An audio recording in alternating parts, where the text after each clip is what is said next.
Hey guys, Full Throttle here, and this video is going to be an update for the Woodcraft GP conversion kit. If you haven't watched the main video, go ahead and check that out. I'll leave a link in the video description. But once you watch that, you'll know that I asked you guys to use Loctite everywhere except for the nut that already was a lock nut and you didn't need it. There was one additional screw that came pre-installed from the factory, the one that holds this guy onto here.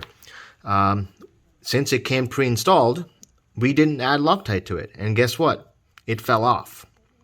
I found it and I was able to put it back together, this time with Loctite, but I'm making this video so it doesn't happen to you.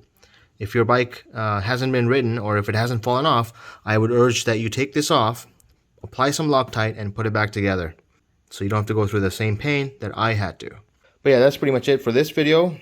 If you like the video, hit the like button, and don't forget to subscribe so you don't miss any future coverage of this bike.